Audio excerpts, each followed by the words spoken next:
What's going on, guys? Doc Ladd here with Kaizen Health and Wellness. Today, I want to show you the model that we use to not only help prevent injuries, but also treat those injuries once they do occur. All right, this model is called the I3 model. It involves incomplete mechanics, incidents, and injury.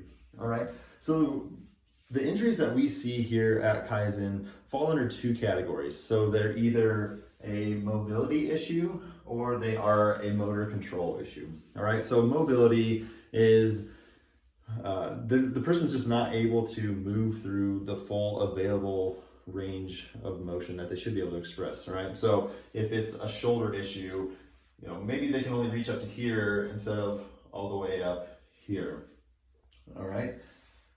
They've got a restriction somewhere in the joint and the surrounding tissue that we need to address. The other issue that we run into is motor control issues. So this is just the inability to control that movement, all right? In this example, you'd be able to reach up overhead, but once you're in that position, you don't have the stability and the control to be able to manage that load up there, okay? Now, once we've got an issue here, that can lead into the second category, which is incidents. All right, so these are microtrauma to the tissue. It's a stressor on the tissue. The tissue gets aggravated, and over time it gets inflamed and irritated. And if we don't address it, it's going to lead to an injury. Okay, now, the big thing here is we don't know how many incidents it's going to take to lead to an injury. It could be 1, could be 50, could be 500. We don't know.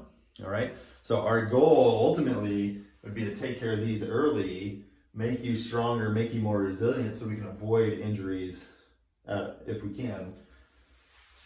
Now, should you get in that injury state, then this is where you're just not able to perform. You're not able to do the things that you want to do because you're in that injury state, right? So the big thing once we're here, what happens with a lot of practitioners is they see some stress on the tissue, they see these micro injuries that are occurring, some inflammation, and so they tackle that first, right? They go right after that, they get someone feeling good, and so the person thinks that they're better. They go back to doing what they were doing before, boom, they get another incident, leads them right back here to this injury state, okay? So that's called a symptomatic change. They feel better, but we didn't actually address the root cause or the underlying issue. So when we're in that injury state over here, we've got to come back and we've got to address the root cause. Otherwise, we get in this vicious cycle and we're never going to break it, all right? It's going to take less and less incidents to get us back to this state. And that's something we want to avoid if at all possible, all right? So ultimately, like I mentioned, we would like to avoid incidents and injury as much as we can. So if we can catch it early, before we even get to these, we'll address the mobility and the motor control issues early. But life happens, right? We know that we're not always going to be able to avoid things. Incidents are going to happen.